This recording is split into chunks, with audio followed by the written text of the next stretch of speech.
एका सामान्य कुटुंबातील भजनाची आवड असणारी मुलं प्रेक्षकांच्या व त्यांच्या कलेच्या प्रेमाने कला क्षेत्रात हऱ्या व नाऱ्या म्हणून प्रसिद्धीस आली। हे दोघही बंधू गायन व वादन या विषयावर पकड असणारी व त्यांच्यासोबत माधव सुरवाडे यांच्यासारखा उत्कृष्ट नाल वादक ज्यांनी रंगभूमीची मागील 35 वर्षापासूनची सेवा केली आहे आणि शिवाजी डोंगरे यांच्या अभिनय कौशल्याच्या साथीने ही लोकरंजनाची मोठ पुढे आजही प्रबोधनाचा झेंडा घेऊन आगेकूच करत आहे। तू खुद की खोज में निकल, तू किस लिए हताशे, तू चल तेरे वजूद की समय को भी तलाशे। बस या अभिवचनावरच ही मंडळी कलेचा उपयोग प्रबोधनासाठी करतायत।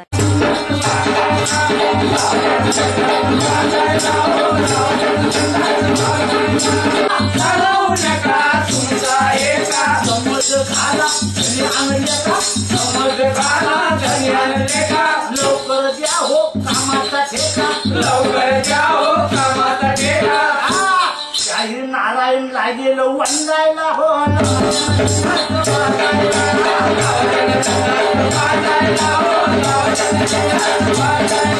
न्यूज महाराष्ट्राच्या माध्यमातून आपण जामनेर तालुक्यातील कलावंतांना या ठिकाणी आपण भेटत आहोत। साफसफाई अभियानवरती या ठिकाणी त्यांनी मोहीम आपल्या हातात घेतलेली आहे, सरकारला धरून हे काम करत आहेत। गावागावामध्ये तळागाळामध्ये जाऊन हे कार्य सध्या त्यांनी उचललेले आहेत। गाण्याच्या माध्यमातून पटनाट्याच्या माध्यमातून ही मंडळी आपल्या या ठिकाणी जनजागृती मोहीम करते।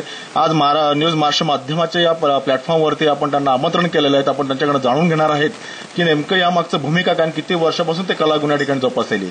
सर नमस्कार। नमस्कार सर, आपलं नाव सांगा। संतोष सराफ। सर मला सांगा, किती वर्षापासून एक कला जोपासलेली आहे आणि कोणकोणत्या गाण्याच्या माध्यमातून तुम्ही या ठिकाणी नागरिकांना किंवा गावकऱ्यांना संबोधतात आणि यात मुख्यतः गाणं तुम्ही आपण म्हणतो की टार्गेट कोणाला करतात? टार्गेट तसं आमचं लोकसहभाग असणं म्हणजे शासनाची कोणती योजना असो ती तेव्हाच यशस्वी होऊ शकते, त्यात जर लोकसहभाग असेल तर। नामांकित 2 व्यक्ती या ठिकाणी आहेत। बरोबर आहे। काय एकटा मी करू शकत नाही, त्याचबरोबर आमचे शिवाजी भाऊ डोंगरे आहेत, गेल्या 5 वर्षापासून सोबत आहेत। अनेक विषय हाताळण्याची त्यांना सवय आहे, लिहिण्याची सवय आहे। त्याचबरोबर नारायण दादा आहेत, हरिदादा आहेत।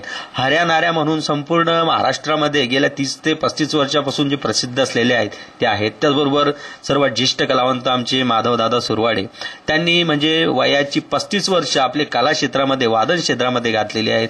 तमाशा असो, कलापथक असो, भजनी मंडळ असो, ऑर्केस्ट्रा असो किंवा इतर कोणती फिल्मी गाणी असो, अशा ठिकाणी वाजवण्याचा त्यांना चांगला अनुभव आहे।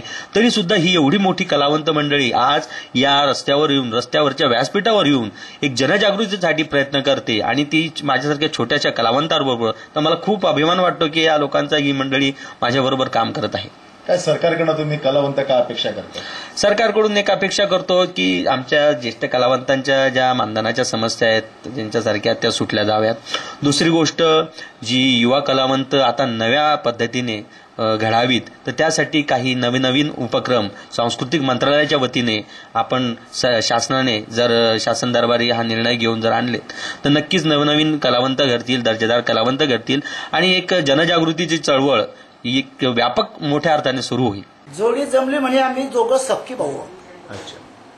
आणि 35-40 वर्षापासून आम्ही हा कलापथकाचा कार्यक्रम आणि गावोगावी 5 असो, बारसा असो, गणपती उत्सव असो, दुर्गा उत्सव असो किंवा शासनाच्या योजनेचा कार्यक्रम असो, ते आम्ही गावोगावी पोहोचवतो, लोकांचं मनोरंजन करतो, मनोरंजनातून समाज प्रबोधन करतो आणि समाज प्रबोधनाचं कार्य हे आमच्या हातून 30-35 वर्षापासून आम्ही हे करतोय, जनतेपर्यंत शासनाच्या योजना पोहोचवतो।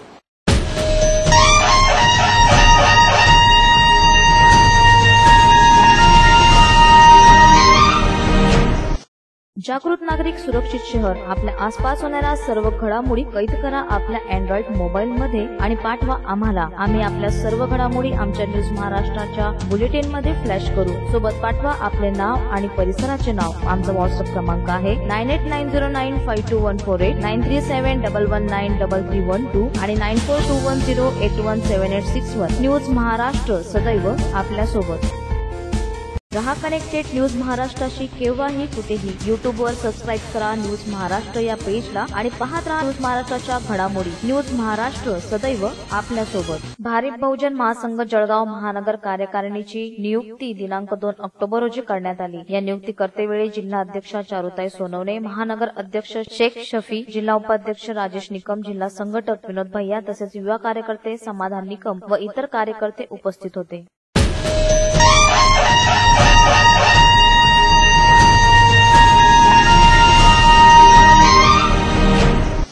महाराष्ट्रातील बुलढाणा जिल्ह्यात येत असलेल्या शेगाव तहसील अंतर्गत गोळेगाव आणि मानसगाव विभागात गेल्या 3 ते 4 दिवसांपासून चांगलाच पाऊस होत आहे. शेगावसह परिसरात गुरुवारी सायंकाळी 1 तास पडलेल्या पावसाने वादळासह झोडपून काढले. शेतीतील खरीप हंगामातील पिके कापणीची तसेच काढणीची कामे सुरू असताना अचानक पडलेल्या जोरदार पावसामुळे शेतकऱ्यांचे लाखो रुपयांचे नुकसान झाले आहे. काढणीला आलेली पिके पावसात भिजल्याने शेतकऱ्यांची कोंडी झाली असून शेतकऱ्यांची यामुळे झोपच उडाली आहे. तातडीने नुकसानीचे पंचनामे होऊन भरपाईची मागणी शेतकरी वर्गाकडून होत आहे. या परिसरात पडलेल्या पावसामुळे सध्या शेतकऱ्यांच्या शेतामधील कामे ठप्प पडली आहेत. सुमारे 3 ते 4 दिवसांपासून कोसळणाऱ्या धो-धो पावसामुळे गेल्या 5 वर्षापासून कोरड्या स्थितीत असलेल्या मन नदीला सुद्धा पूर आला आहे.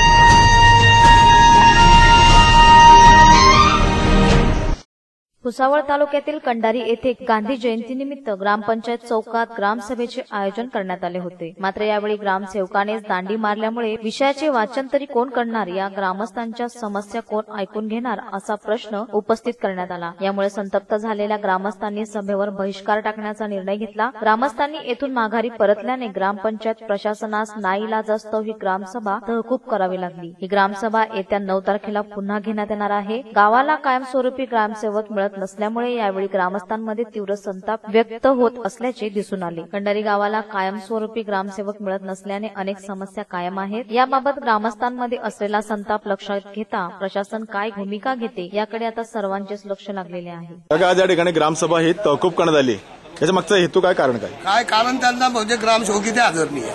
ग्रामसेवक नसल्यावर लोक काय येतील तिथे? लोक उपस्थित होते का? लोक उपस्थित होते, बाजूला लोक होते, सर्व होते, सदस्य लोक होते तिथे 8-10. ग्रामसेवक हजर नाही. लोक तर कामाबद्दल विचारतील ना की बा पुढचे कामं तुम्हाला काय करायचं आहे, तुमचं शिल्लक काय, तुमचं काय कामं केले, आमचं हे काम करायचं ते काम करायचं, ते कोणी सांगणार कोण तिथे? बीडीओने लेटर नाही म्हणे, मला सरपंचाने लेटर दिलेलं आहे. बीडीओच्या लेटर शिवाय यांना ग्रामसभा घेण्याचा अधिकार आहे का? कंडारी ग्रामपंचायत सभा सध्या ठिकाणी एक प्रकार तहकूब म्हटलं तरी काही हरकत नाही, किंवा या ठिकाणी त्याला बहिष्कार टाकला सुद्धा म्हटलं काही वावगं ठरणार नाही. परंतु होणारी पुढील ग्रामसभा हे सध्या या ठिकाणी नक्कीच लक्षवेधी ठरणार आहे. त्यामुळे रामादारेचा विश्वास महाराष्ट्र.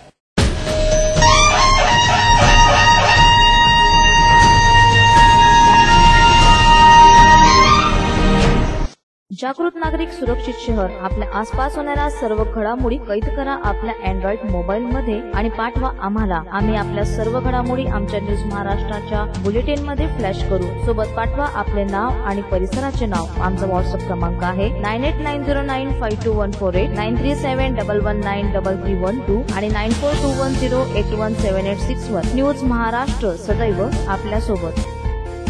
रहा कनेक्टेड न्यूज महाराष्ट्राशी केव्हाही कुठेही. युट्यूबवर सबस्क्राईब करा न्यूज महाराष्ट्र या पेजला आणि पाहत राहा न्यूज महाराष्ट्राच्या घडामोडी. न्यूज महाराष्ट्र सदैव आपल्या सोबत. भुसावळ नगरपालिकेतर्फे राष्ट्रपिता महात्मा गांधी जयंतीनिमित्त विविध उपक्रम राबवण्यात आले. यावेळी नगराध्यक्ष अख्तर पिंजारी यांच्या हस्ते महात्मा गांधींच्या पुतळ्यास पुष्पहार अर्पण करण्यात येऊन कार्यक्रमाची सुरुवात करण्यात आली. यावेळी यावल नाका परिसरात पथनाट्य घेण्यात आले. यामध्ये शहरातील केनारखेडी विद्यालय, सेंट अलोयसेस दशी विद्यालय, ताप्ती क्लब, संत गाडगेबाबा हायस्कूल सह विविध शाळेतील विद्यार्थ्यांनी स्वच्छतेवर आधारित पथनाट्य सादरीकरण केले. याद्वारे विद्यार्थ्यांनी स्वच्छतेचे महत्त्व पटवून दिले. तसेच नगराध्यक्ष अख्तर पिंजारी, उपनगराध्यक्ष युवराज लोणारी, मुख्याधिकारी बीटी बाविस्कर यांच्यासह नगरसेवक व कर्मचाऱ्यांनी हातात झाडू घेऊन परिसरात साफसफाई केली. या प्रसंगी गट शिक्षणाधिकारी विजय पवार, भाजपा गटनेते प्रमोद नेमाळे, रमण भोळे, नगरसेवक प्राध्यापक लेकुरवाळे, वसंत पाटील, रमेश नागराणी, जामनेर तालुक्यातील लोकरंजन बहुउद्देशीय संस्थेचे व राज्यात प्रसिद्ध असलेले हरी लोहार, नारायण लोहार, पथनाट्य प्रमुख संतोष सराफ, विजय डोंगरे, माधव सुरवाडे यांच्या पथकाने स्वच्छता अभियानावर आधारित गाणी व पथनाट्य सादर केले. या पथनाट्याने सर्वांचेच लक्ष वेधून घेतले होते.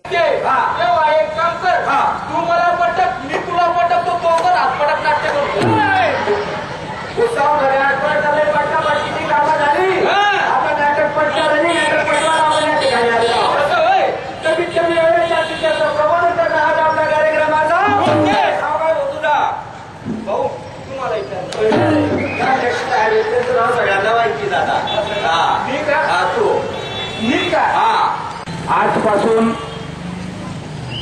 संपूर्ण नगरपालिका हद्दीमध्ये वेगवेगळे कार्यालय, नगर परिषद, वेगवेगळ्या संघटना आणि सेवाभावी लोक यांना सहभागी करून संपूर्ण शहर स्वच्छ करण्याचा आणि हागणदारी मुक्ती करण्याचा या ठिकाणी निर्धार करणार आहोत.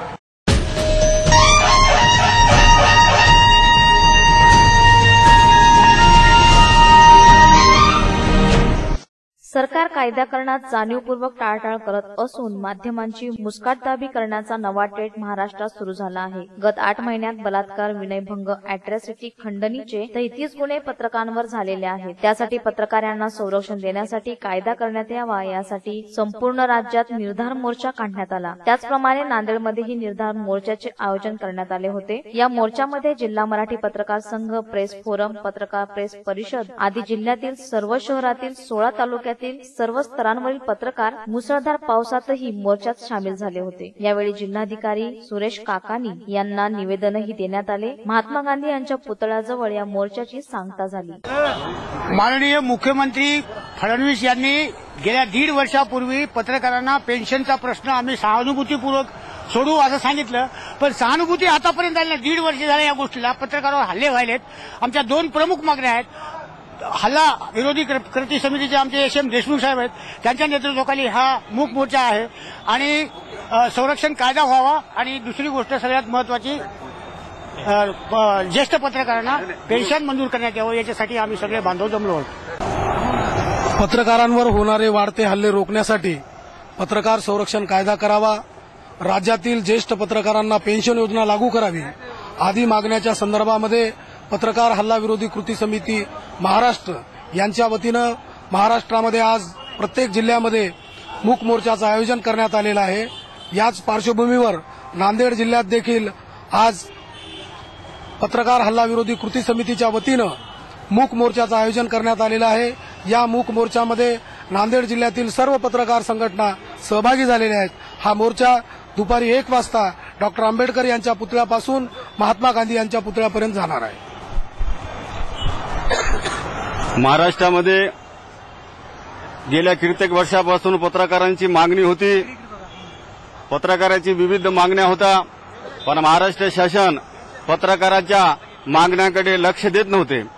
महाराष्ट्र शासनाच्या डोके ठिकाणावर आणण्यासाठी संपूर्ण महाराष्ट्रभर पत्रकार संघटनांनी या ठिकाणी मूक मोर्चा आयोजन केलेलं आहे. नांदेड जिल्ह्यामध्ये कांबळे साहेब यांच्या नेतृत्वाखाली आंबेडकर पुतळा ते कलेक्टर ऑफिस हे मोर्चा काढण्यात येणार आहे. या महाराष्ट्र शासनाने या मोर्चाची दखल घ्यावी आणि पत्रकारांच्या मागण्या पूर्ण कराव्यात. गेल्या अनेक वर्ष आपण बघत आहोत की पत्रकारावर मोठ्या प्रमाणात हल्ले होत आहेत.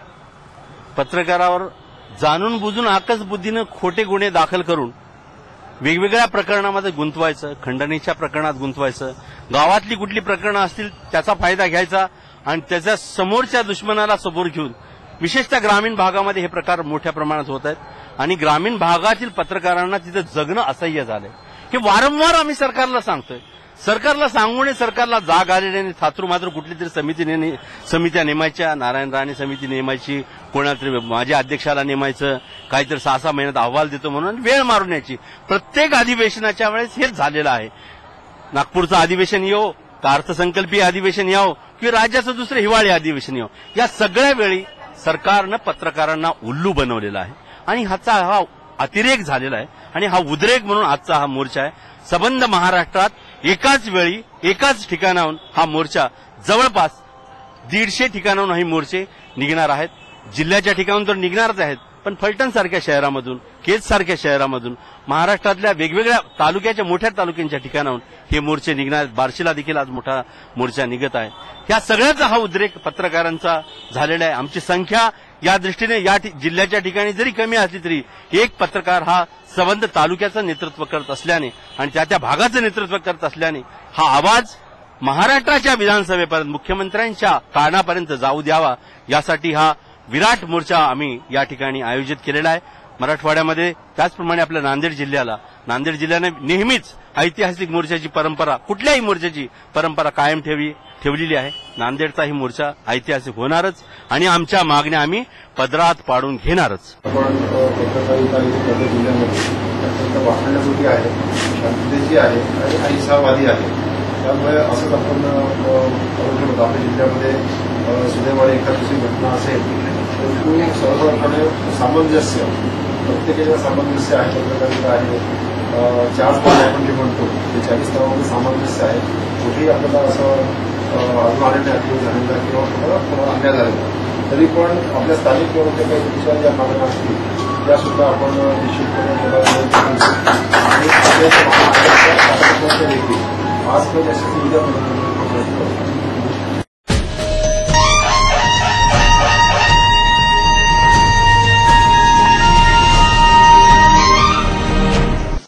जागृत नागरिक सुरक्षित शहर. आपल्या आसपास होणाऱ्या सर्व घडामोडी कैद करा आपल्या अँड्रॉइड मोबाईलमध्ये आणि पाठवा आम्हाला. आम्ही आपल्या सर्व घडामोडी आमच्या न्यूज महाराष्ट्राच्या बुलेटिनमध्ये फ्लॅश करू. सोबत पाठवा आपले नाव आणि परिसराचे नाव. आमचा व्हॉट्सअप क्रमांक आहे 9890952148, 9371193312 आणि 9421081786 न्यूज महाराष्ट्र सदैव आपल्यासोबत. रहा कनेक्टेड न्यूज महाराष्ट्राशी केव्हाही कुठेही. युट्यूबवर सबस्क्राईब करा न्यूज महाराष्ट्र या पेजला आणि पाहत राहा न्यूज महाराष्ट्राच्या घडामोडी. न्यूज महाराष्ट्र सदैव आपल्यासोबत. राष्ट्रीय शहरी आरोग्य अभियान अंतर्गत मंजूर खडका रोड नागरी प्राथमिक आरोग्य केंद्र येथील नव्याने नूतनीकरण झालेल्या दवाखान्याचा तसेच आरोग्य शिबिराचा उद्घाटन सोहळा हा मान्य श्री बीटी बाविस्कर, मुख्याधिकारी नगरपालिका भुसावळ यांच्या मार्गदर्शनाखाली भुसावळ नगरीचे नगराध्यक्ष मान्य श्री अख्तरभाई पिंजारी यांच्या शुभ हस्ते संपन्न झाला. या मंगलमय प्रसंगी प्रमुख अतिथी म्हणून माननीय श्री युवराज भाऊ लोणारी, उपनगराध्यक्ष नगरपालिका भुसावळ, मान्य श्री भीमराज भाऊ कोळी, आरोग्य समिती सभापती नगरपालिका भुसावळ, तसेच माननीय नगरसेवक राजेंद्र भाऊ आवटे, शेख जाकीरभाई शेख सरदार, जयेंद्र भाऊ लेकुरवाळे, अब्दुल आरिफ अब्दुल गनी, आशिक खान, हाजी नईम खान, सिद्दीक खान पठाण तसेच शिखर ऑर्गनायझेशनचे अध्यक्ष शेख रफिक शेख मजीद यांची उपस्थिती होती. सर्व अतिथी यांचे स्वागत नगर परिषद दवाखान्याचे नोडल ऑफिसर मान्य doctor Kirti Phaltankar, doctor Arshiya Shaikh, doctor Nrupali Sawkare, doctor Prajakta Chavan यांनी केले. यावेळी मान्य नगराध्यक्ष व भुसावळ नगर परिषदेचे मुख्याधिकारी मान्य श्री बीटी बाविस्कर यांनी स्वच्छतेबाबत रुग्णांना मार्गदर्शन केले. तसेच शिबिरामध्ये डॉक्टर दीपा रत्नानी, डॉक्टर अनंत बेंडाळे, डॉक्टर तालिक पटेल यांनी एकूण 577 रुग्णांची मोफत तपासणी केली व रुग्णांवर औषधोपचारही करण्यात आला. या कार्यक्रमाच्या यशस्वीतेकरिता नगर परिषद दवाखान्याच्या सर्व अधिकारी व कर्मचारी वर्गाने परिश्रम घेतले.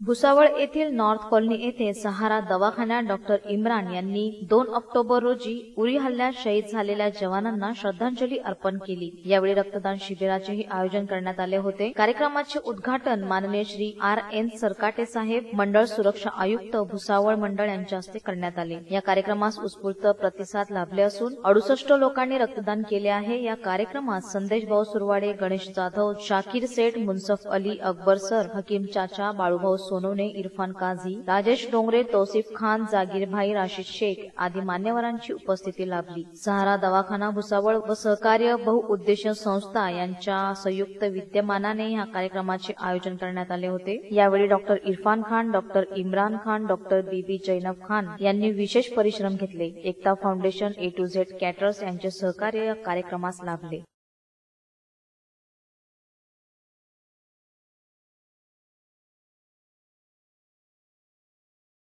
भुसावळ तालुक्यातील फुलगाव या गावाला 2005 साली आदर्श गावाचा पुरस्कार मिळालेला आहे. दिनांक 2 ऑक्टोबर रोजी फुलगाव ग्रामपंचायतमध्ये सकाळी ग्रामसभा आयोजित केली गेली, परंतु या सभेला फक्त 3च ग्राम सदस्य हजर असल्याचे येथील ग्रामस्थांचे म्हणणे आहे. गावाची लोकसंख्या 5300 असून एकूण 11 ग्राम सदस्य, यात 6 महिला व 5 पुरुष असे ग्राम सदस्य आहेत. तर उपसरपंचाला थकबाकीमुळे फेब्रुवारी महिन्यातच अपात्र करण्यात आले आहे. सरपंच ललिता प्रवीण महाजन या सभेला हजर नसतात. विकास निधीसाठी जो पैसा येतो तो आपसात वाटला जात असल्याचा आरोप ग्रामस्थांनी यावेळी केला आहे. गावातील शौचालय साफ नाही, पिण्याचे पाणी तसेच लाईट नसल्याचेही यावेळी ग्रामस्थांनी सांगितले आहे. आमच्या प्रतिनिधींनी सरपंच ललिता महाजन यांची भेट घेण्यासाठी गेले असता त्यांच्या पतीने तुम्हाला अर्धा तास थांबावे लागेल असे सांगून टाळाटाळ केली. गावाचा विकास होत नसल्याने तसेच ग्रामसभेची माहिती देत नसल्याने ग्रामस्थांनी बराच वेळ ग्रामपंचायत आवारात गोंधळ घातला, परंतु ग्रामसभेची माहिती लोकांना नियमित दिली जाते. आजच्या सभेला सरपंच देखील उपस्थित असल्याचा दावा ग्रामसेवक काशीनाथ भंगाळे यांनी केला आहे.